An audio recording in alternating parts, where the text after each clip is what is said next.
Welcome to Arun Talks, Mr. Shabir Mohammed. Thank you. Who's our guest today. Uh, Before we get to your story, I would like to tell a story that is around the world. Great. If you have heard of the Louvre Museum in Paris, which was built in the 12th century, 12th, 13th century it was built. Then it became a museum in the 17th century. 1793 അത് museum ആയത്. ആ മ്യൂസിയത്തിനകത്ത് കിങ്സിൻ്റെ പെയിൻറ്റിങ്സും കിങ്സിൻ്റെ ആർട്സുമാണ് അവിടെ അവിടെ വെച്ചുകൊണ്ടിരുന്നത്.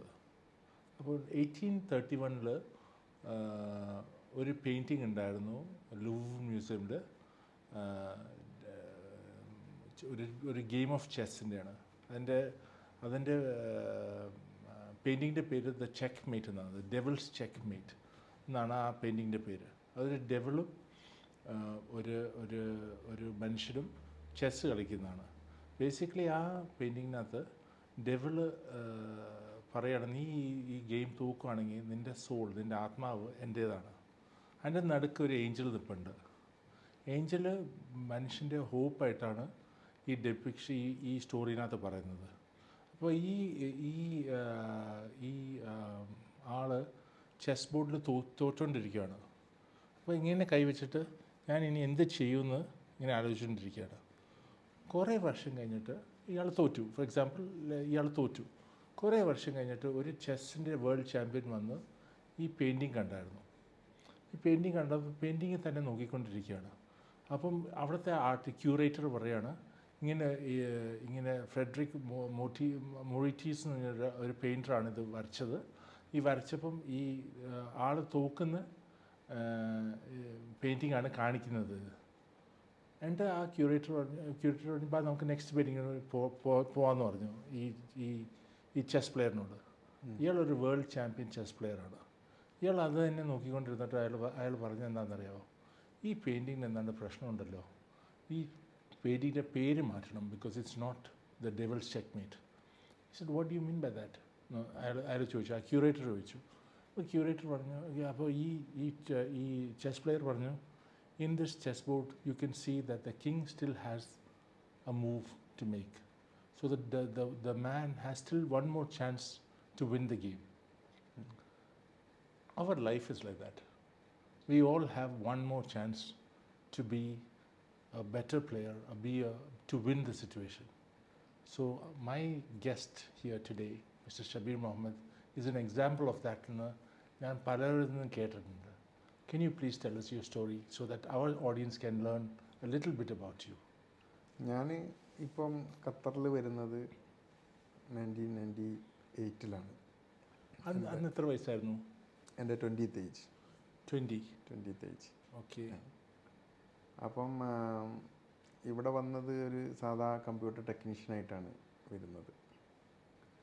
സാധാ computer ടെക്നീഷ്യനായിട്ട് വന്ന് അവിടുന്ന് step by സ്റ്റെപ്പായിട്ട് വളർന്ന് ഇപ്പോൾ ഞാൻ ഒരുപാട് കമ്പനികളുടെ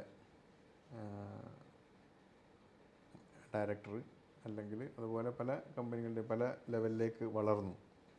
അപ്പോൾ അത് I am saying I made from zero or scratch. Doha അങ്ങനെ ഒരു ഓപ്പർച്യൂണിറ്റി തരുന്നതെന്ന് തോന്നുന്നുണ്ടോ? ഇവിടുത്തെ ആൾക്കാർക്ക് അങ്ങനെ ഒരു ഇൻസ്പിറേഷൻ കിട്ടുമോ? സ്മോളിൽ നിന്ന് തുടങ്ങിയിട്ട് വലിയൊരു മേഖലയിലോട്ട് എത്താൻ പറ്റുമെന്ന്? Doha is always having many opportunities. Okay. ഇപ്പം ഞാനിപ്പോൾ ഇവിടെ എൻ്റെ ഒരു 25 വർഷത്തോളം കഴിഞ്ഞല്ലോ. അപ്പോൾ 25 വർഷത്തിൽ ഞാൻ കണ്ടിട്ടുള്ളത് ദോഹയിൽ ഓപ്പർച്യൂണിറ്റീസിൻ്റെ ഒരു സമുദ്രം തന്നെയാണ്. അതിൽ നിന്ന് ആര് എങ്ങനെ ഉപയോഗിക്കുന്നു എന്നുള്ളതനുസരിച്ചിരിക്കും അവരുടെ സക്സസ്. That's true, yeah. അപ്പം അത് നമുക്ക് ചിലവരതിൽ നിന്ന് ചെറിയ ചെറിയ ബിസിനസ്സുകൾ സ്റ്റാർട്ട് ചെയ്യുന്നതാവാം, അല്ലെങ്കിൽ അതിൽ നിന്നുള്ള നല്ല കാമ്പുകൾ എടുക്കുന്നതാവാം. എന്തായാലും ഇവിടെ ഓപ്പർച്യൂണിറ്റീസ് ഉണ്ട്. ആ ഓപ്പർച്യൂണിറ്റീസ് ഹൗ വി യൂട്ടിലൈസ് എന്നുള്ളത് തന്നെയാണ്. അപ്പോൾ ഷബീർക്കർ ഇവിടെ 20 years വന്നപ്പം ഷബീർക്കറുടെ salary, if I may ask with your permission? For sure. അന്ന് എത്രയായിരുന്നു 1998? 1998 ഞാൻ ശരിക്കും എൻ്റെ പഠിച്ചതും കമ്പ്യൂട്ടറാണ്. അത് കഴിഞ്ഞ് ഇന്നേ വരെ എൻ്റെ മെയിൻ ഫീൽഡ് എന്ന് പറയുന്നത് കമ്പ്യൂട്ടറാണ്. എൻ്റെ മേജർ. പഠിച്ചത് കമ്പ്യൂട്ടറാണ്. അത് കഴിഞ്ഞ് 2 വർഷം നാട്ടിൽ വർക്ക് ചെയ്തു. അത് കഴിഞ്ഞ് ഇവിടെയും ഇപ്പം ഇത്രയും 25 വർഷവും എൻ്റെ മേജർ എന്ന് പറയുന്നത് കമ്പ്യൂട്ടർ ഓർ IT ഫീൽഡ്. പഠിക്കാൻ ഭയങ്കര ഇഷ്ടമായിരുന്നു പഠിക്കാൻ നല്ല ഇഷ്ടമായിരുന്നു. ഞാൻ സ്കൂളിലൊക്കെ ടോപ്പറായിരുന്നു പഠിച്ച സമയത്ത്. അപ്പം അതുകൊണ്ട് തന്നെ പക്ഷേ എൻ്റെ ഒരു സക്സസ് എന്ന് പറയുന്നത് ഞാനിപ്പോഴും വിചാരിക്കുന്നത് എൻ്റെ ജോബ് അല്ലെങ്കിൽ ബിസിനസ് എല്ലാം അലൈൻഡ് വിത്ത് മൈ ഡ്രീംസ് അല്ലെങ്കിൽ എൻ്റെ പാഷൻ അതിനനുസരിച്ച് തന്നെയാണ് വന്നിട്ടുള്ളത്. അതുകൊണ്ട് തന്നെ എനിക്ക് വർക്ക് ചെയ്യുക എന്ന് പറയുന്നത് എപ്പോഴും ഒരു പാഷനായിരുന്നു. അപ്പോൾ വർക്കിൽ എനിക്കൊരു ഒരു റിഗ്രറ്റോ അല്ലെങ്കിൽ അതിലൊരു ഏത് സമയം ഒരു മടിയോ അങ്ങനത്തെ ഒന്നും ഉണ്ടായിട്ടില്ല. അതാണ് എൻ്റെ ഒരു സക്സസ് ആയിട്ട് ഞാൻ കാണുന്നത്. അപ്പോൾ ഞാൻ എൻ്റെ ഒരു 35th age if I remember correct, അതുവരെ എനിക്ക് വർക്ക് എന്ന് പറഞ്ഞാൽ ഞാനൊരു വർക്ക് ഹോളിക് മാനായിരുന്നു. ഏത് നേരവും എനിക്കിപ്പം ഒരു ഗ്യാപ്പ് കിട്ടിയാൽ വർക്ക് ചെയ്യുക, അതാണ് എൻ്റെ ഒരു ഇഷ്ടം. അല്ലാതെ എന്നാരും പ്രഷർ ചെയ്തിട്ടോ അല്ലെങ്കിൽ എനിക്ക് പ്രഷർ ഉണ്ടായിട്ടോ അല്ല, എൻ്റെ ഇഷ്ടമായിരുന്നു അത്. ഇപ്പം സാധാരണ നമ്മളിപ്പം ഒരു ഗ്യാപ്പ് കിട്ടുമ്പം എന്തെങ്കിലും നമ്മളുടെ ഒരു ഹോബിയോ അല്ലെങ്കിൽ നമ്മളുടെ ഒരു ഇഷ്ടത്തിലേക്ക് പോകുമല്ലോ. അപ്പോൾ അതേപോലെ എൻ്റെ ഒരു ഇഷ്ടം എന്ന് പറയുന്നത് വർക്ക് ചെയ്യലായിരുന്നു, മീൻസ് കമ്പ്യൂട്ടർ യൂസ് ചെയ്യുക എന്നുള്ളത്. അപ്പോൾ അത് ആണ് എൻ്റെ ഒരു സക്സസിൻ്റെ ഒരു പാർട്ടെന്ന് ഞാൻ കാണുന്നുണ്ട് എപ്പോഴും. എൻ്റെ വിഷൻ അല്ലെങ്കിൽ എൻ്റെ ഒരു ഗോൾ എന്ന് പറയുന്നതിലേക്ക് എപ്പോഴും വർക്ക് ചെയ്തുകൊണ്ടിരിക്കുക എന്നുള്ള ഒരു കാര്യം. പക്ഷേ ഒരു 35 ഏജ് കഴിഞ്ഞപ്പോൾ ഞാൻ പിന്നെ കുറച്ച് നമ്മളെ ഫാമിലി ലൈഫ് എന്ന് പറയുന്നതും കൂടി നമ്മൾ എൻജോയ് ചെയ്യണം, അല്ലെങ്കിൽ ഒരു ഫാമിലിക്ക് നമ്മൾ ടൈം കൊടുക്കണം എന്ന് കണ്ടുകൊണ്ട് ഞാൻ മനഃപൂർവ്വം കുറേ സമയം മാറ്റി വെച്ചതാണ്. എൻ്റെ പാഷൻ ഒഴിവാക്കിയിട്ടെന്ന് പറയാൻ വേണമെങ്കിൽ. അപ്പം ഞങ്ങൾക്ക് ഞങ്ങളുടെ വ്യൂവേഴ്സിന് ഞങ്ങളുടെ ഈ ജേണി ഒന്ന് പറഞ്ഞു തരാൻ പറ്റുമോ? ഈ 20th വയസ്സിൽ കമ്പ്യൂട്ടർ ടെക്നീഷ്യനായിട്ട് ഇവിടെ ദോഹയിൽ വന്നു, ഒരു കമ്പനിയിൽ ജോയിൻ ചെയ്ത് as A computer technician, and then you used from the money that you used to send home, from the money you used to survive here. പിന്നെ അതെല്ലാം കൂടെ എങ്ങനെ മാനേജ് ചെയ്യാൻ പറ്റുമോ? അന്ന് 1998 1800 ആയിരുന്നു എൻ്റെ. 1500 + 300, 1500 സാലറി + 300 HR എന്നുള്ള രീതിയിൽ അതായിരുന്നു അന്നത്തെ ഒരു ബേസിക്. ആ സമയത്ത് അത് അത്യാവശ്യം ഡീസൻറ്റ് സാലറിയാണ്. മീൻസ് ആസ് എ ബിഗിനർ, എനിക്ക് 20 വയസ്സായിട്ടേ ഉള്ളൂ, വേറെ ബാധ്യതകളില്ല, ഒന്നുമില്ല, അങ്ങനത്തെ ഒരു കണ്ടീഷനിൽ ദാറ്റ്സ് എ ഡീസൻറ്റ് സാലറി. പക്ഷേ അന്നുള്ള ഒരു സംഭവം എന്ന് പറഞ്ഞാൽ ഞാൻ ആ 1800 ഇവിടെ സ്പെൻഡ് ചെയ്യലല്ലായിരുന്നു. ആ 1800 I use to send back to my home. അന്ന് എത്രയായിരുന്നു? 1 റിയാൽ ടു? അന്ന് എൻ്റെ ഓർമ്മ ശരിയാണെങ്കിൽ ഒരു 8 rupees ആ റേഞ്ചിലായിരുന്നു. 8 rupees റിമെമ്പർ ലൈക്ക് ദാറ്റ്. അപ്പോൾ എൻ്റെ ജേണി എന്ന് പറയുകയാണെങ്കിൽ ഞാൻ SSLC കഴിഞ്ഞു, അന്നത്തെ ഡിസ്റ്റിങ്ഷൻ ഉണ്ടായിരുന്നു. അപ്പോൾ ഡിസ്റ്റിങ്ഷൻ കഴിഞ്ഞു. എനിക്ക് ശരിക്കും ഞാൻ ഈ കമ്പ്യൂട്ടർ ഫീൽഡിലേക്ക് വന്നത് തന്നെ ഒരു ചേഞ്ച് ആയിരുന്നു. അപ്പോൾ എനിക്ക് അന്ന് ഡിസ്റ്റിങ്ഷൻ എന്ന് പറഞ്ഞാൽ അത്യാവശ്യം ഡീസൻറ്റ് ഇതാണ്, നിങ്ങൾക്കറിയായിരിക്കും. ആ ഒരു സമയത്ത് 93-ലാണ് ഞാൻ SSLC കഴിയുന്നത്. അപ്പോൾ SSLC ആ സമയത്തൊക്കെ ഡിസ്റ്റിങ്ഷൻ എന്ന് പറഞ്ഞാൽ ഒരു സ്കൂളിലാകെ 2 or 3 ഡിസ്റ്റിങ്ഷൻ, 4 ഡിസ്റ്റിങ്ഷനൊക്കെ മാക്സിമം ഉണ്ടാവുള്ളൂ. അപ്പം അപ്പോൾ ആ ഒരു കാരണം കൊണ്ടാണ് എനിക്ക് അപ്ലൈ ചെയ്ത എല്ലാ കോളേജിലും കിട്ടിയിരുന്നു. അപ്പം ഞാനന്ന് ദേവഗിരി കോളേജാണ് കോഴിക്കോട് ആ ഏരിയയിൽ. എൻ്റെ സ്ഥലം കോഴിക്കോട് താമരശ്ശേരിയാണ്. അപ്പം അവിടെ അടുത്തുള്ള ഒരു ഏറ്റവും ബെസ്റ്റ് കോളേജ് എന്ന് പറയുന്നത് അന്ന് ദേവഗിരി കോളേജാണ്, സെൻറ്റ് ജോസഫ് ദേവഗിരി, അറിയായിരിക്കും. അപ്പം അവിടെ എനിക്ക് അഡ്മിഷൻ കിട്ടി, ഫസ്റ്റ് ഗ്രൂപ്പ് സെക്കൻഡ് ഗ്രൂപ്പ്. അപ്പോൾ ഞാൻ ഫസ്റ്റ് ഗ്രൂപ്പിനാണ് എൻ്റെ ഇൻട്രസ്റ്റ് ഉണ്ടായിരുന്നത്, എഞ്ചിനീയറിങ്ങിന് പോകാമെന്നുള്ള.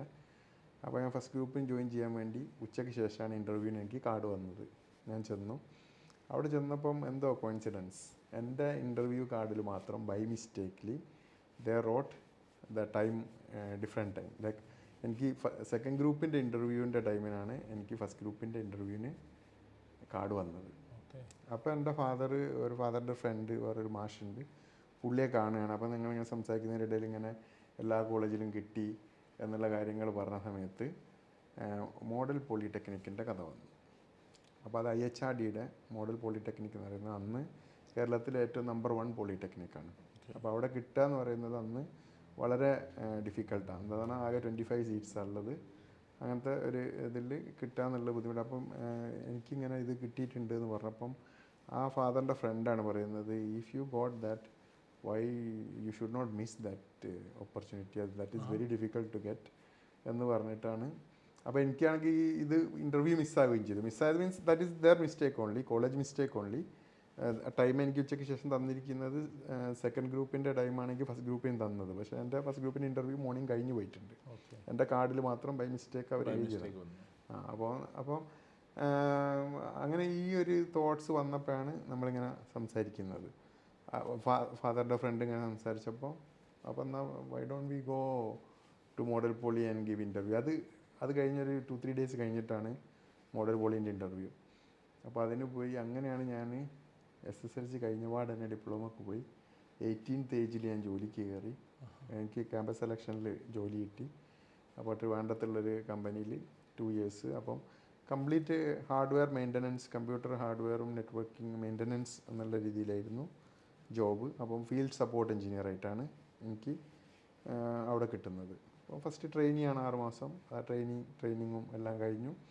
അപ്പം എനിക്ക് ഒരു അഡ്വാൻറ്റേജ് കിട്ടിയത് ആ സമയത്ത്, ആ ആക്സലിൽ വർക്ക് ചെയ്തുകൊണ്ടിരുന്ന സമയത്ത് നല്ല നല്ല ക്ലയൻസ്, കേരളത്തിലെ നമ്പർ 1 കമ്പ്യൂട്ടർ മെയിൻ്റനൻസ് കമ്പനിയായിരുന്നു ആക്സൽ. ആ സമയത്ത് ഒരുവിധം ഗവൺമെൻറ് കോൺട്രാക്ട്സ് കംപ്ലീറ്റ് അവർക്കായിരുന്നു. അപ്പം കമ്പ്യൂട്ടർ നെറ്റ്വർക്ക് എല്ലാം മെയിൻറ്റെയിൻ ചെയ്യുന്നത്.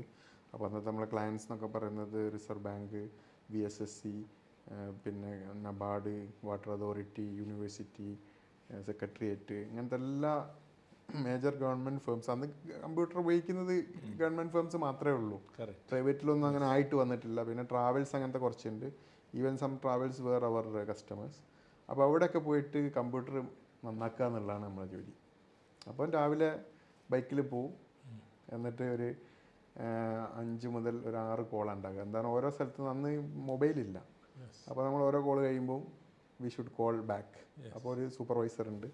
സൂപ്പർവൈസർ അടുത്ത കോൾ അസൈൻ ചെയ്യും. അല്ലെങ്കിൽ രാവിലെ 2-3 കോൾ അസൈൻ ചെയ്തിട്ടുണ്ടാവും. 2-3 കഴിഞ്ഞ് കഴിഞ്ഞാൽ ഓരോന്ന് കഴിയുമ്പോൾ വിളിക്കണം. കാരണം അപ്പോഴേക്കന്നെ ചിലപ്പോൾ അവിടെ നിന്ന് തന്നെ വേറെ കോൾ വന്നിട്ടുണ്ടാവും, എന്തെങ്കിലും കമ്പ്യൂട്ടറിന് പ്രോബ്ലം. അപ്പോൾ യൂണിവേഴ്സിറ്റിയിലൊക്കെ പോയാൽ ഒരു ഡിപ്പാർട്ട്മെൻറ്റിലേക്ക് നമ്മൾ പോയിട്ടുള്ളത്. അപ്പോൾ അവിടെ ഒരു കമ്പ്യൂട്ടർ കേടായിട്ടുണ്ടെങ്കിൽ അത് നന്നാക്കി. അപ്പോഴേക്ക് അപ്പുറത്തെ ഡിപ്പാർട്ട്മെൻറ്റിൽ ചിലപ്പോൾ വേറെ എന്തെങ്കിലും കേട് വന്നിട്ടുണ്ടാവും.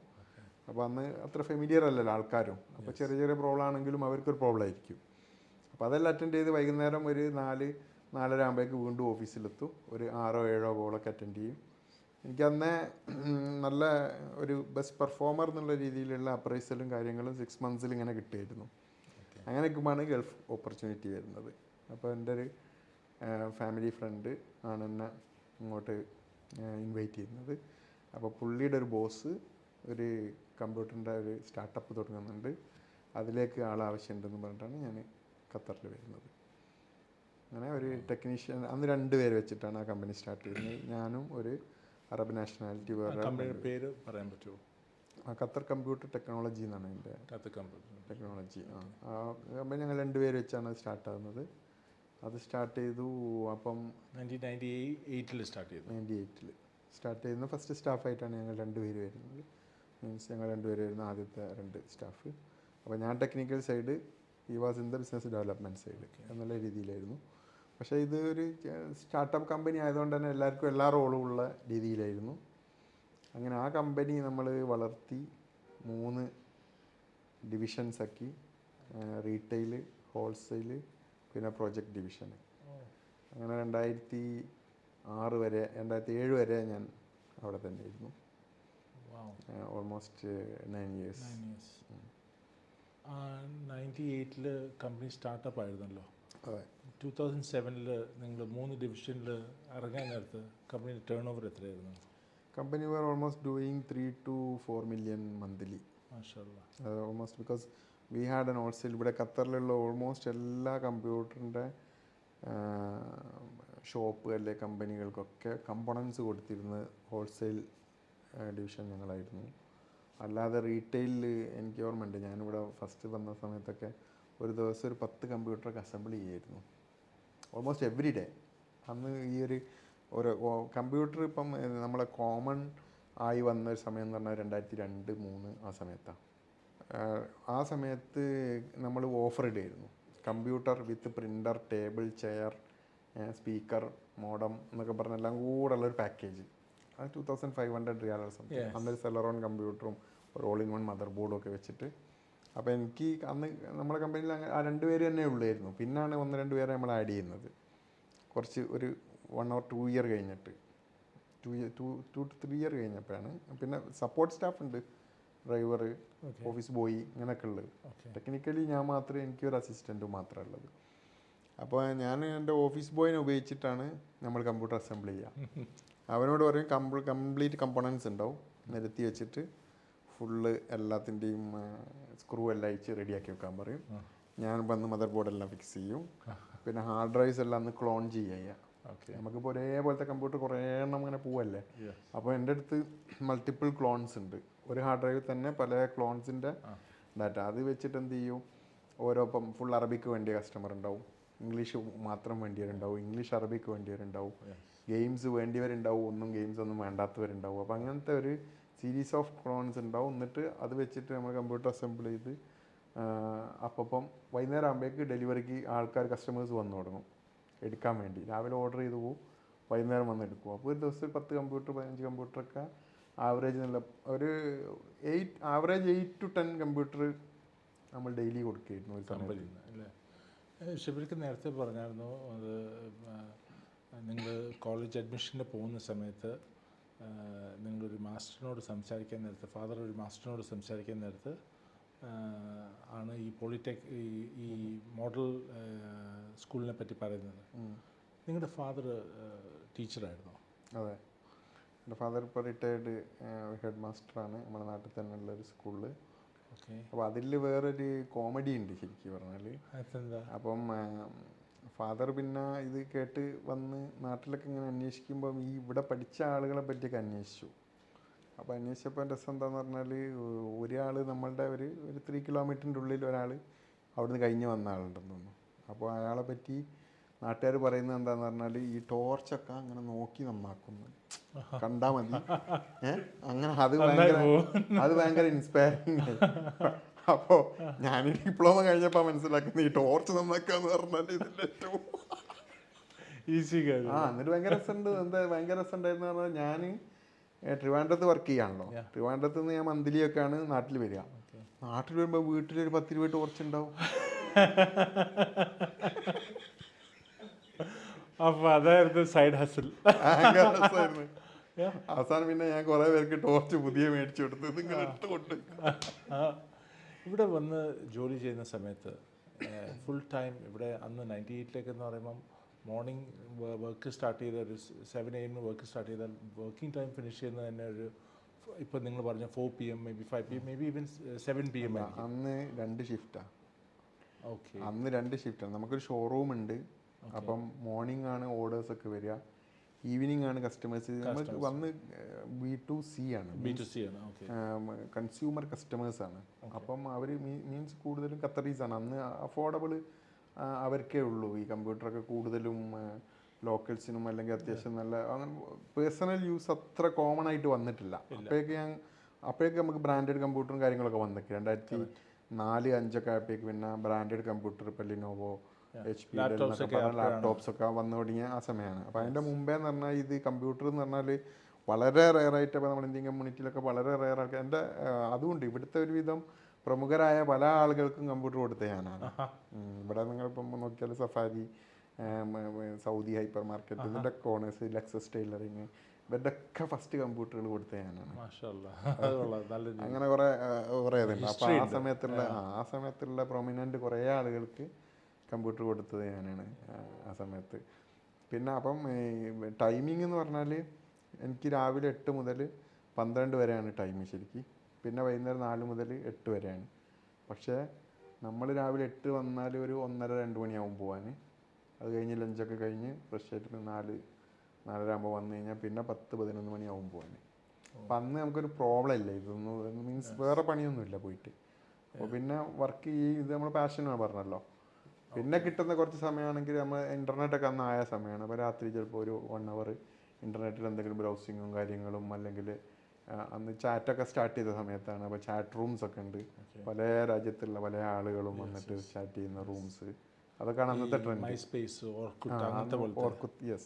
ഓർക്കുത്ത്, യാഹു ഗ്രൂപ്പ്സ്, അതൊക്കെ ഉള്ള സമയത്താണ്. അപ്പോൾ പല ആളുകളും ഉള്ള കുറേ ഗ്രൂപ്പ് ഉണ്ടാവും. അപ്പോൾ വെറുതെ അതിൽ ടൈം സ്പെൻഡ് ചെയ്യുക, ഇതൊക്കെയാണ് അന്നത്തെ. പിന്നെ ഗെയിം കുറച്ചൊക്കെ. പക്ഷെ ഞാൻ അങ്ങനെ ഒരു ഗെയിം എന്തൂസിയാസ്റ്റ് അല്ല, എന്നാലും കുറേയൊക്കെ അന്ന് ഫസ്റ്റ് അതെൻ്റെ ഒരു സ്റ്റോറി പറയുകയാണെങ്കിൽ ഫസ്റ്റ് ഞങ്ങളുടെ നാട്ടിലെ കമ്പ്യൂട്ടർ എൻ്റെ വീട്ടിലാണ് വന്നത്. ഓക്കെ. അപ്പോൾ അന്ന് ഈ ഡോവ് എന്ന് പറഞ്ഞൊരു ഗെയിം ഉണ്ട്, അറിയോ? ചാടി ചാടി ചാടി പോകുന്ന ഡവ്. ഓക്കെ. ഡോവോ ഡെയ്വോ ഡെയ്വാന്ന് തോന്നുന്നു അല്ലേ? ഓക്കെ. ഇപ്പോൾ മറന്നു. എനിക്ക് ചാടി പോകുന്ന ഒരു ഗെയിം ഉണ്ട്. അന്ന് ആകെ 2-3 ആണ്. Prince of Persia, Prince of Persia. Okay. പിന്നെ ഈ ഡെയ്വോ ഡോവോ ആണ്, ഡെയ്വാന്ന് തോന്നുന്നു. ഡെയ്വ്, ആ 2 ഗെയിമാണ് അന്ന് കോമൺ. അപ്പോൾ ഇത് കളിക്കാൻ വേണ്ടി എൻ്റെ വീട്ടിൽ കുറേ പിള്ളേരൊക്കെ വരും. നല്ല രസമായിരുന്നു. ഫസ്റ്റ് അന്ന് അത് ഞാൻ ട്രിവാൻഡ്രത്ത് വർക്ക് ചെയ്ത് അതിൻ്റെ ഇടയ്ക്ക് എനിക്ക് കുറച്ച് ഒരു 6 മാസം പ്രൊബേഷനിൽ ഞാൻ കോഴിക്കോടും ഉണ്ടായിരുന്നു. അതിൻ്റെ തന്നെ ബ്രാഞ്ച് കോഴിക്കോടുണ്ട്. അപ്പോൾ കോഴിക്കോട് ഉള്ള സമയത്താണ് ഈ ഒരു പിള്ളേരൊക്കെ വന്നിട്ട് ഇങ്ങനെ നമ്മൾ ഗെയിം കളിക്കാൻ. ഇവർ കമ്പ്യൂട്ടർ ആദ്യമായിട്ട് കാണുകയാണല്ലോ.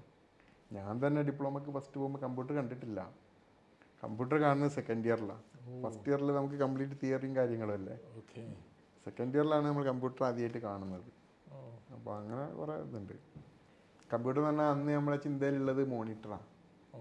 ഈ CPU ആണ് ഇതിൻ്റെ മെയിൻ സാധനം എന്നുള്ളത് അറിയുന്നത് പിന്നെയാണ്. ഈ സാധനമാണ് ഇതിൻ്റെ മെയിൻ എന്നാണ് എല്ലാവരും ആ സമയത്തൊക്കെ എല്ലാവരും വിചാരിക്കുന്നത്. വളരെ റെയറല്ലേ ഉള്ളൂ. അതിൽ ഭയങ്കര സ്റ്റോറി ഉണ്ട്. ഞാൻ ഫസ്റ്റ് കാലിക്കറ്റിൽ വർക്ക് ചെയ്യുമ്പോൾ എനിക്ക് ഗവൺമെൻറ് ഫേംസിലൊക്കെ കമ്പ്യൂട്ടർ നന്നാക്കാൻ പോകുമല്ലോ. അപ്പോൾ ഒരു ജില്ലാ ട്രഷറിയിൽ കമ്പ്യൂട്ടർ നന്നാക്കാൻ പോകുമ്പം അവിടെ ആളുടെ കംപ്ലൈൻറ്റ് എന്ന് പറഞ്ഞത് ഇടുന്ന ഫ്ലോപ്പി ഒന്നും കാണുന്നില്ല എന്നല്ല.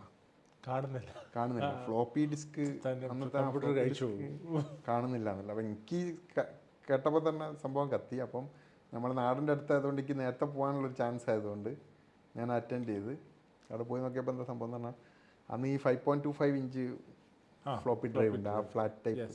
അപ്പോൾ ഇത് 2 ഫ്ലോപ്പി ഡ്രൈവിൻ്റെ ഇടയിൽ കൂടെ പുള്ളി ഇടുന്നത്. അപ്പോൾ കംപ്ലീറ്റ് ഫ്ലോപ്പി എല്ലാം അകത്ത് പോവുക. ഞാൻ തുറന്നു നോക്കിയപ്പോൾ 10 രൂപ ഫ്ലോപ്പി അകത്ത്. അങ്ങനെ കുറേ കോമഡികളുണ്ട്. അപ്പോൾ അതൊക്കെ കഴിഞ്ഞ് ഇവിടെ എത്തി. നാട്ടിലുണ്ടായിരുന്ന സമയത്ത് ഈ ജോലി അല്ലാണ്ട് വേറെ എന്തെങ്കിലും ബിസിനസ് പരമായിട്ട് എന്തെങ്കിലും ചെയ്തിട്ടുണ്ടായിരുന്നോ? നാട്ടിലുള്ള സമയത്ത് ബിസിനസ് ചെയ്തിട്ടില്ല. പക്ഷെ എൻ്റെ ആദ്യത്തെ ബിസിനസ് എന്ന് പറയുന്നത് ഒരു സംരംഭം, ഒരു കാർഗോ എന്ന് പറയുന്നത് ഇവിടെ വന്നപാട് ഒരു ഞാൻ ഡയറക്റ്റ് നടത്തുന്ന ബിസിനസ്സല്ല, ഒരു ഇൻവെസ്റ്റ്മെൻറ്റ് എന്നുള്ള രീതിയിൽ ചെറിയ, അന്ന് എനിക്ക് ഓർമ്മയില്ല എത്ര എമൗണ്ട്, അന്ന് 10,000 റിയാൽ ആ റേഞ്ചിലൊക്കെ മതി, 2 ലക്ഷം ഇന്ത്യൻ രൂപയൊക്കെ. അല്ല, അന്നത്തെ 2 ലക്ഷം ആയിരിക്കില്ല, ആ റേഞ്ചിൽ ഫസ്റ്റ് സ്റ്റാർട്ട് ചെയ്യുന്നത് ഒരു കാർഗോ ആണ്. അപ്പോൾ ആ cargo door to door cargo എന്നുണ്ട് അന്ന് ഭയങ്കര ഫേമസ് ആയിരുന്നു. അപ്പോൾ എൻ്റെ നാട്ടിലൊന്ന് 2 ഫ്രണ്ട്സുമായിട്ട് കൂടിയിട്ട്, അപ്പോൾ അവിടെ നാട്ടിൽ അതിന് നല്ല ചാൻസ് ഉണ്ടായിരുന്നു. ഇവിടെ എൻ്റെ ഒരു ഫ്രണ്ട് ഇതുപോലെ ചെയ്യുന്നുണ്ട്. അപ്പോൾ പുള്ളിയായിട്ട് അസോസിയേറ്റ് ചെയ്തിട്ട് നമ്മൾ നാട്ടിൽ സ്റ്റാർട്ട് ചെയ്ത്. ഇവിടുത്തെ ക്ലിയറിംഗ് ഏജൻ്റ് ആയിരുന്നു അവർ. ഇവിടുത്തെ ക്ലിയറിംഗ് അല്ല, ഇവിടുത്തെ ബിസിനസ് തരാൻ വേണ്ടി ഒരാൾ റെഡിയായി. മീൻസ് നമ്മൾ നാട്ടിൽ ക്ലിയർ ചെയ്ത് കൊടുക്കുകയാണെങ്കിൽ ഇവിടുന്ന് ബിസിനസ് തരാമെന്ന് ഒരാൾ പറഞ്ഞപ്പോൾ നാട്ടിൽ നമ്മളൊരു ബിസിനസ് സ്റ്റാർട്ട് ചെയ്തു. അപ്പം അതാണ് എൻ്റെ ഫസ്റ്റ് ശരിക്കും ഒരു റിയൽ ബിസിനസ്. അതിനു മുമ്പ് പാർട്ട് ടൈം ചില ബിസിനസ്സുകളൊക്കെ ചെയ്തിട്ടുണ്ട്. ഇപ്പോൾ ഇവിടെ ഈ ഫസ്റ്റ് ഇൻ്റർനെറ്റ് കാർഡ്സ് ഒക്കെ വന്ന സമയമുണ്ട്, ഈ കോളിംഗ് കാർഡ്സ്, ഫോൺ വോയിപ്പ്. അപ്പോൾ അതൊക്കെ ഞാൻ പാർട്ട് ടൈമായിട്ട് കുറച്ച് ബിസിനസ് ചെയ്തിട്ടുണ്ട്. അത്യാവശ്യം നല്ല എമൗണ്ട്, എനിക്കൊരു മന്ത്ലി ഒരു $1,000 അടുത്ത് പ്രോഫിറ്റും കിട്ടിയ സമയമുണ്ട്. മീൻസ് എൻ്റെ എല്ലാ ലിവിങ് എക്സ്പെൻസും ഞാൻ ഈ പാർട്ട് ടൈം ബിസിനസ് കൊണ്ട് കവർ ചെയ്തു. ഇന്നത്തെ പോലെ എക്സ്പെൻസീവ് ആയിരുന്നു? അത്രയില്ല. അന്ന് ഫോൺ കോൾ എന്ന് പറയുന്നത് ഭയങ്കര എക്സ്പെൻസീവാണ്. അന്ന് എനിക്ക് തോന്നുന്നു ഒരു മിനിറ്റിന് 4 റിയാൽസോ 8 റിയാൽസോ ഒക്കെ ഉള്ള സമയം ഉണ്ടായിരുന്നു. അപ്പോൾ ഫോൺ ബില്ല് അത്യാവശ്യം നല്ല ഇത് വരും. അപ്പോൾ എനിക്ക് ഈ സൈഡ് ഇൻകം ഉള്ളതുകൊണ്ട് ഞാൻ അതങ്ങനെ കൂടുതൽ ബോധർ ചെയ്യാറില്ല. അപ്പോൾ കോൾ ചെയ്യും. അത് സൈഡ് ഇൻകമിന് ഈ സമയം ഉണ്ടാവോ ഇത്രയും? അല്ല, ഇതിന് നമുക്ക് വലിയ ഇതില്ല. ഞാൻ 2-3 ഡീലേ ചെയ്യുള്ളൂ. ഞാൻ ഹോൾസെയിൽ പോലെ ചെയ്യാം. റീറ്റെയിൽ അല്ല ഞാൻ ചെയ്യുന്നത്. റീറ്റെയിൽ ചെയ്യാണെങ്കിൽ നമുക്ക് ഒരുപാട് സമയം വേണ്ടി വരും. അപ്പം ഞാൻ എന്ത് ചെയ്യും, ഹോൾസെയിലുള്ള 2-3 പേർക്ക് ഇൻ്റർനെറ്റ് ഒന്നും ഉപയോഗിക്കാൻ പലർക്കും അറിയില്ല. അപ്പം നമുക്ക് ഇവിടെ മിഡ് ബാക്ക്ഗ്രൗണ്ട് കഫേയിലൊക്കെ പോകണം, എന്നിട്ട് പഠിപ്പിക്കണം, അറിയണം. അപ്പം ഞാൻ അന്നേ കമ്പ്യൂട്ടറിൻ്റെ ഒരാളായതുകൊണ്ട് എനിക്ക് ഇതൊക്കെ അറിയാവുന്നതുകൊണ്ട് എന്നെ ചിലവർ അവർ ഇങ്ങോട്ട് അസൈൻ ചെയ്താൽ, ഞാൻ എടുത്തല്ല ശരിക്കും ഈ ബിസിനസ്. മീൻസ് എനിക്ക് ഓപ്പർച്യൂണിറ്റി ഇങ്ങോട്ട് വന്നാൽ ഞാൻ ഒരു ഈ ടീമുമായിട്ട് ഇപ്പം നമ്മൾ കമ്മ്യൂണിക്കേഷനിൽ ഓക്കെ ആയി, പക്ഷെ എന്നാലും യു റിയലൈസ്ഡ് അവിടെ മാർക്കറ്റിൽ ഡിമാൻഡ് ഉണ്ട്. മാർക്കറ്റ് അങ്ങനെ ഞാൻ തന്നെ ഉണ്ടാക്കിയതാണ്. മീൻസ് ഞാൻ തന്നെയാണ് അപ്രോച്ച് ചെയ്യുന്നത് അവരെ. ഇങ്ങനെ ഒരു സാധനം അവർ വിൽക്കുന്നത് കണ്ടപ്പോൾ ഞാൻ ഈ വെണ്ടറിനെ അപ്രോച്ച് ചെയ്തിട്ട് ഞാൻ പറഞ്ഞു പറഞ്ഞു ഇത്രയും ക്വാണ്ടിറ്റി ഞാൻ വാങ്ങാം, എനിക്ക് ഇവിടെ ഒരു എക്സ്ക്ലൂസീവായിട്ട് തരണം എന്ന് പറഞ്ഞു. അങ്ങനെ ഞാൻ വാങ്ങി. അത് എന്നിട്ട് 2-3 ഹോൾസെയിലേഴ്സിന് അങ്ങ് കൊടുത്തു. അവർ പിന്നെ ഡിസ്ട്രിബ്യൂട്ട് ചെയ്തു. പണ്ടേ ഒരു റിസ്ക് എടുക്കാൻ പണ്ടേ ഇഷ്ടമാണ്. റിസ്ക് ഇഷ്ടമായി. റിസ്ക് ഇഷ്ടമാണ്. എൻ്റെ ജോലിയൊക്കെ വിട്ടതൊക്കെ വലിയ റിസ്ക്കാണ്. റിസ്ക്കാണ്. വിടാൻ റീസൺ വല്ലതും ഉണ്ടോ അതോ ജസ്റ്റ് യു നമുക്ക് ബിസിനസ്? ഞാൻ ഈ കാർഗോ ബിസിനസ് സ്റ്റാർട്ട് ചെയ്ത് അത്യാവശ്യം ഫ്ലൂറിഷ് ആയിട്ട് നിന്ന സമയമാണ്. അപ്പം അത് ദുബായിൽ ഒന്നും കൂടി എക്സ്പാൻഡ് ചെയ്യണം എന്നൊക്കെയുള്ള ഒരു പ്ലാനിലാണ് ശരിക്കും ജോലി വിടുന്നത്. പക്ഷെ പിന്നെ എനിക്ക് ഖത്തറിൽ തന്നെ ഓപ്പർച്യൂണിറ്റീസ് ഉണ്ടല്ലോ എന്നുള്ളതുകൊണ്ടാണ് ഞാൻ പിന്നെ ഖത്തറിലേക്ക് തന്നെ തിരിച്ച് വന്നിട്ട് IT ബിസിനസ് തന്നെ സ്റ്റാർട്ട് ചെയ്യുന്നത്. അത് ഏത് ബിസിനസ്സാണ്? ഇവിടെ സ്റ്റാർട്ട് ചെയ്തത് ഏത് ബിസിനസ്സാണ്? ഇവിടെ IT തന്നെ ജാസ് ബിസിനസ് സിസ്റ്റംസ് സ്റ്റാർട്ട് ചെയ്തു 2007. And Jaz business system as നമ്മുടെ വ്യൂവേഴ്സിന് അറിയണമെങ്കിൽ you are catering to all the major organizations like Qatar Foundation, Doha bank, all these places. We have registered with almost all the government, പിന്നെ private firms നമുക്കൊരു വിധം എല്ലാം എടുത്തു. പിന്നെ നമ്മൾ കൂടുതലും ഇനീഷ്യലി ഇവിടുത്തെ one of the best system integrator ആയിരുന്നു. അല്ലെങ്കിൽ അതുപോലെ നമ്മൾ സബ് കോൺട്രാക്ട്സ് ആയിരുന്നു കൂടുതൽ ചെയ്തിരുന്നത്. ഇവിടുത്തെ മേജർ പല കമ്പനികളുടെയും സബ് കോൺട്രാക്ട്സ് ചെയ്തിരുന്ന ഒരു കമ്പനിയായിരുന്നു അത്. ഇപ്പോൾ still jazz is doing good and having A good name. നമ്മൾ കൂടുതൽ ബിസിനസ് ചെയ്തില്ലെങ്കിലും ഉള്ളത് പെർഫെക്റ്റായിട്ട് ചെയ്യാന്നുള്ള ഒരു സാധനമാണ് നമ്മൾ ഇംപ്ലിമെൻറ്റ് ചെയ്തിട്ടുള്ളത്. നമുക്ക് ഒരുവിധം ഞാൻ പറയാം 99.9% സക്സസ് റേറ്റാണ്. ഏത് പ്രൊജക്റ്റ് നമ്മൾ എടുത്താലും അല്ലെങ്കിലും നമുക്ക് സെറ്റ് ബാക്സ് ഉണ്ടാവാറില്ല. Customers will be happy. ആ ഒരു സാധനം മെയിൻറ്റെയിൻ ചെയ്യാൻ നമുക്ക് പറ്റുന്നുണ്ട്. പക്ഷേ ഇപ്പോൾ കഴിഞ്ഞ ഒരു 5 years ആയിട്ട് ഞാൻ കൂടുതൽ ഫോക്കസ് ചെയ്യുന്നത് എനിക്കൊരു അസൈൻമെൻറ്റ് കിട്ടിയ വേറൊരു ബ്രാൻഡിലാണ്. അപ്പോൾ ആ ബ്രാൻഡിനെ GCC മൊത്തം വളർത്തുക എന്നുള്ളൊരു അസൈൻമെൻറ്റാണ് എനിക്ക് കിട്ടിയിട്ടുള്ളത്. അതെന്താണ്? അതിപ്പം ഹബ്നെറ്റിക്സ് പറഞ്ഞിട്ടുള്ള brand all GCC and middle east വളർത്താൻ വേണ്ടിയുള്ള ഒരു സ്റ്റേക്ക് ഹോൾഡർ പോലുള്ള ഒരു ചാൻസാണ് എനിക്ക് കിട്ടിയിട്ടുള്ളത്. അപ്പോൾ അതിനെ ഞാൻ ശരിക്കും യൂട്ടിലൈസ് ചെയ്ത് ഇപ്പം ഞാൻ അതുകൊണ്ട് തന്നെ കൂടുതലും അതിലേക്കാണ് എൻ്റെ ഫുൾ ഫോക്കസ്. മാനുഫാക്ചറിങ്. അപ്പം അത് product catering to Qatar, Saudi and UAE now. അപ്പം ഇവിടെ നമ്മൾ ഒരു നെറ്റ്വർക്ക് ബിൽഡ് ചെയ്തു. ഒരു ഡിസ്ട്രിബ്യൂഷൻ നെറ്റ്വർക്കും അത് ചാനൽ നെറ്റ്വർക്കുമായിട്ട് ബിൽഡ് ചെയ്ത് ഒരു ചാനൽ വേലാണത് സെല് ചെയ്യുന്നത്. അപ്പോൾ അതിൻ്റെ എൻ്റെ അടുത്ത ഡ്രീം എന്ന് പറയുന്നതും അത് തന്നെയാണ്. ഒരു നെക്സ്റ്റ് 2 to 3 years ആ ബ്രാൻഡിനെ ഇവിടുത്തെ ഒരു GCCയിലെ വെൽ നോൺ ബ്രാൻഡാക്കി മാറ്റണമെന്നുള്ളതും അത് നല്ലൊരു മാർക്കറ്റ് ഷെയർ ക്യാപ്ചർ ചെയ്യണം എന്നുള്ളതുമാണ് എൻ്റെ ടാർഗറ്റ്. അപ്പോൾ അതിലേക്കാണ് ഞാനിപ്പം വർക്ക് ചെയ്തുകൊണ്ടിരിക്കുന്നത്.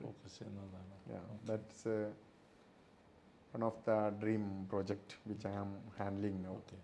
അല്ലാതെ എനിക്ക് വേറെ ചില ഇൻവെസ്റ്റ്മെൻറ്റ്സും കാര്യങ്ങളൊക്കെ ഉണ്ട്. ഇപ്പോൾ ഇവിടുത്തെ വേറെ റീറ്റെയിലിൽ അങ്ങനത്തേലൊക്കെ ഇപ്പം ഞാൻ ബിസിനസ് കയറിയതിന് ശേഷം പിന്നെ നമുക്ക് ഇപ്പം എപ്പോഴും ബിസിനസ്സിൽ ഈ പല ബിസിനസ്സും റീറ്റെയിൽ ബിസിനസ്സും ഇതാണോ മറ്റേ ഡ്രീംസ് ആണോ? അതെങ്ങനെയാണെന്ന് പറഞ്ഞാൽ നമുക്ക് ഇപ്പം എൻ്റെ ജാസിൻ്റെ ഗ്രോത്ത് എന്ന് പറയുന്നത് 2017 വരെയും നല്ല ഗ്രോത്തായിരുന്നു. നല്ല ഗ്രോത്ത് എന്ന് പറഞ്ഞാൽ almost 30% year on year growth ഉണ്ടായിട്ടുണ്ട്. 10 to 30% എല്ലാ വർഷവും എന്ന് പറഞ്ഞാൽ നമുക്ക് ഗ്രോത്ത് ഉണ്ടായിരുന്നു. അങ്ങനെ we achieved in to a very good level. പിന്നെ പ്രോജക്ട്സ് മാത്രമായിരുന്നു സപ്ലൈ വളരെ കുറച്ചിട്ട് പ്രോജക്ട്സ് ആയിരുന്നു. അപ്പോൾ പ്രോജക്ട്സ് ആകുമ്പോൾ you know the profit share also. So cash flow was good, profits making were good. അപ്പോൾ അങ്ങനെ വന്നപ്പം നമുക്ക് ഈ അന്ന് എൻ്റെ യങ് ബ്ലഡാണല്ലോ, 35 ആയിട്ടല്ലേ ഉള്ളൂ ഞാൻ ജാസ വളർന്നുകൊണ്ടിരിക്കുന്ന സമയത്ത്. അപ്പോൾ തന്നെ എനിക്ക് ഓൾമോസ്റ്റ് 100+ സ്റ്റാഫൊക്കെ ഉണ്ടായിരുന്നതാണ്. കേബിളിങ്ങിന് മാത്രം ഓൾമോസ്റ്റ് 60+, ബാക്കി ബാക്ക് ഓഫീസ് ഇങ്ങനെയൊക്കെ പറഞ്ഞ് നല്ല സ്റ്റാഫും സ്ട്രെങ്ത്തും ക്യാഷ് ഫ്ലോയും ഒക്കെ ഉണ്ടായിരുന്ന സമയമാണ്. അപ്പം ആ സമയത്ത് പിന്നെ നമ്മളുടെ ഒരു പ്രോബ്ലം എന്ന് പറഞ്ഞാൽ ഒരു ബിസിനസ് മാൻ, എൻ്റെ ഒരു അഡ്വൈസും കൂടാണ് ഇപ്പം പുതുതായിട്ട് വളർന്നു വരുന്ന ബിസിനസ്സുകാർക്കുള്ള, നമ്മൾ ശരിക്കും ഈ ബിസിനസ് ഗ്രോ ചെയ്തുകൊണ്ടിരിക്കുമ്പോൾ നമ്മൾ we will see only the positive side. ആരെന്ത് ഓപ്പർച്യൂണിറ്റി കൊണ്ടുവന്നാലും അതിൻ്റെ പോസിറ്റീവേ നമ്മൾ കാണുള്ളൂ, നെഗറ്റീവ് കാണില്ല. കണക്ക് നോക്കണം എന്നുള്ള നമ്മൾ കാണില്ല. ഒരു പ്രൊജക്ട് പ്ലാൻ ആയിട്ട് ഒരാൾ വന്നാൽ അതിനെപ്പറ്റി നമ്മൾ സ്റ്റഡി ചെയ്യണം എന്നുള്ളത് നമുക്ക് ഉണ്ടാവില്ല. Okay, what is thinking it is the dream going to happen എന്നുള്ള രീതിയിൽ നമ്മളെല്ലാത്തിലും എടുത്ത് ചാടും. അങ്ങനെ ഞാൻ കുറേ പലതിലും എടുത്ത് ചാടി. അങ്ങനെ കുറേ നമുക്ക് ഫൈനാൻഷ്യൽ ലോസ് വന്ന കേസുകളുണ്ട്, ഒക്കെ ഉണ്ടായിട്ടുണ്ട്. അപ്പം പക്ഷേ അന്നൊന്നും ഒരു സേവിങ് മെൻറ്റാലിറ്റി ഉണ്ടായിട്ടില്ല. അല്ലെങ്കിൽ നമ്മളെ സാധനങ്ങൾ തന്നെ പിന്നെയും ഗ്രോ ചെയ്യിപ്പിക്കാമെന്നുള്ള തോട്ട്സിനേക്കാൾ ഉപരി പലയിടത്തും ഇൻവെസ്റ്റ് ചെയ്യാനൊക്കെ ഉള്ള ഇത് വന്നു. അതിൽ കുറേ സാധനങ്ങൾ നല്ല സക്സസ് ആയി, നല്ല രീതിയിൽ മാനേജ്മെൻറ്റൊക്കെ ആയിട്ട് പോയ സാധനങ്ങൾ സക്സസ് ആയി. ചിലത് സെറ്റ് ബാക്സ് വന്നിട്ടുണ്ട്, പല ഇൻവെസ്റ്റ്മെൻറ്റ്സും. അതൊക്കെ റിയലൈസ് ചെയ്യുന്നത് 2017 ശേഷം എനിക്ക് കുറച്ച് ബിസിനസ് ഒരു പ്രോബ്ലം വന്നെന്താണ്, നമ്മളിവിടെ ഒരു GCC ഇഷ്യൂസ് ഉണ്ടായിരുന്നല്ലോ. ആ GCC ഇഷ്യൂസ് നമ്മളെ ശരിക്കും ബാധിച്ചു. എന്ന് പറഞ്ഞാൽ അതുവരെ ജാസ് എന്ന് പറയുന്നത് ഇവിടുത്തെ ഒരു മീഡിയേഷൻ, IT-യിലൊരു മീഡിയേഷൻ കമ്പനി പോലെയായിരുന്നു. മീൻസ് വലിയ ബ്രാൻഡുകളെ നമ്മളിവിടെ കൊണ്ടുവരുന്നു, ഇവിടുന്ന് നമ്മൾ അത് എക്സ്പാൻഡ് ചെയ്യുന്നു, അത് ഇവിടെയുള്ള വേറെ കമ്പനികൾക്ക് നമ്മൾ ഡിസ്ട്രിബ്യൂട്ട് ചെയ്യുന്നു എന്നൊക്കെയുള്ള രീതിയിലുള്ള ഒരു കൺസെപ്റ്റ് ആയിരുന്നു. ഒരു middle man work plus solution provider എന്നുള്ള രീതിയിൽ. പക്ഷേ 17 ഈ പ്രോബ്ലം വന്നതിന് ശേഷം പല ബ്രാൻഡുകളും ഡയറക്റ്റ്, അതുപോലെ ഡിസ്ട്രിബ്യൂട്ടേഴ്സ് എല്ലാം ഡയറക്റ്റ് ഖത്തർ മാർക്കറ്റിൽ വന്നു. ആ മാർക്കറ്റിൽ വന്നതുകൊണ്ട് നമ്മളുടെ ആ ഒരു റോൾ അവിടെ കുറേ ഇല്ലാതെ ആവശ്യമില്ല. എന്താ പറഞ്ഞാൽ എല്ലാവർക്കും ഡയറക്റ്റ്ലി ആക്സസിബിൾ ടു ബ്രാൻഡ്സ് അല്ലെങ്കിൽ ഡിസ്ട്രിബ്യൂട്ടേഴ്സ് എന്നുള്ള ഒരു സംഭവം വന്നപ്പം കുറേ അപ്പം ഞങ്ങൾ ഡയറക്റ്റ് കസ്റ്റമറിലേക്ക് ഇറങ്ങാൻ വേണ്ടിയുള്ള കുറേ സംഭവങ്ങൾ ചെയ്തു. അത് 2020 ആയപ്പോഴേക്കും ഒക്കെ കുറേയൊക്കെ റെഡിയായി വന്നു. പക്ഷേ 20 ആയപ്പോൾ പിന്നെ കൊറോണ വന്നു. പിന്നെ വേൾഡ് കപ്പിൻ്റെ സമയത്തുണ്ടായ കുറേ കോമ്പറ്റീഷൻസ്, അതാണ് മെയിനായിട്ട് ഇവിടെ വന്നത്. പിന്നെ വേറൊരു ഇഷ്യൂസ് എന്ന് പറഞ്ഞാൽ നമ്മളിവിടെ 2016 വരെയൊക്കെ quality was the driving force behind any project അല്ലെങ്കിൽ എനി ബിസിനസ്. അപ്പം നമ്മളൊരു ക്വാളിറ്റിയാണ് നമുക്ക് ഈ പ്രൈസാണെന്ന് പറയുമ്പം അത് പേ ചെയ്യാൻ കസ്റ്റമേഴ്സ് റെഡിയായിരുന്നു. പക്ഷേ 14 ശേഷം കുറേ പ്ലെയേഴ്സ് ഇവിടെ വന്നപ്പം അതിൽ പ്രൈസ് കോമ്പറ്റീഷൻ എന്നുള്ളൊരു സാധനം കൂടുതൽ വന്നു. അപ്പം നമ്മൾ ഈ ക്വാളിറ്റി എന്നുള്ള സാധനങ്ങൾക്ക് കുറച്ചൊക്കെ അവിടെ പ്രശ്നം വന്നു. അപ്പോൾ കസ്റ്റമേഴ്സ് ഡിമാൻഡ് ചെയ്യാൻ തുടങ്ങി, പ്രൈസൊക്കെ കസ്റ്റമേഴ്സ് ഡിസൈഡ് ചെയ്യാൻ തുടങ്ങി. അതുവരെ നമ്മളായിരുന്നു പ്രൈസ് ഡിസൈഡ് ചെയ്തത്, മീൻസ് ദ സപ്ലയർ. പക്ഷേ 17 ശേഷം അവർക്ക് കമ്പയർ ചെയ്യാൻ പല കൊട്ടേഷൻസ് ഉണ്ട്. അപ്പോൾ അവർ ഡിമാൻഡ് ചെയ്യും, okay if you can do with this price you take, otherwise we have to say regret sometimes that price I cannot do, you please proceed with the other vendor എന്നുള്ള രീതിയിലൊക്കെ നമുക്ക് പലതും. അപ്പം വളരെ സെലക്റ്റീവായിട്ടേ പിന്നെ നമ്മൾ ചെയ്യുള്ളൂ. അപ്പോൾ അതിനനുസരിച്ച് സ്കെയിൽ ഡൗൺ ചെയ്തു. ഞാൻ എന്തൊരു ഭാഗ്യം, ഞാൻ താങ്ക് ഗോഡ് എന്ന് പറയാം. നമുക്ക് പല സാധനങ്ങളും മുമ്പേ പ്രശ്നം വരുന്നതിന് മുമ്പേ ഞാൻ പല ആക്ഷൻസും എടുക്കാറുണ്ട്. ചിലത് ആക്ഷൻസ് മുന്നോട്ട് കണ്ടിട്ടായിരിക്കും ചിലത് കാണുന്നത്. എനിക്ക് ഒരു ഫോർസൈറ്റുണ്ട്. ഇപ്പോൾ എന്താണെന്ന് പറഞ്ഞാൽ ഈ ബിസിനസ്സിൽ എനിക്ക് എൻ്റെ ഏറ്റവും ബിസിനസ്സിലെ ഗുരു എന്ന് പറയുന്നത് എൻ്റെ പഴയ ബോസാണ്. എൻ്റെ ഖത്തർ കമ്പ്യൂട്ടർ ടെക്നോളജീൻ്റെ ഓണർ ബോസാണ്. ഞാനിപ്പോഴും പുള്ളിയായിട്ട് നല്ല ടച്ചിലുമാണ്, കഴിഞ്ഞ ആഴ്ചയും കണ്ടതുമാണ്. അപ്പോൾ പുള്ളി ആണ് എന്നെ ശരിക്കും മെൻറ്റർ ചെയ്തത്. ശരിക്കും എന്നെ മെൻറ്റർ ചെയ്തതെന്ന് പറഞ്ഞാൽ എനിക്ക് ടാസ്കുകൾ ഒരുപാട് തന്നു. പുള്ളിയുടെ പേരെന്താണ്? റാഷിദ് അൽ Mansouri. He is now the CEO of Amal. Earlier he was Qatar Stock Exchange CEO.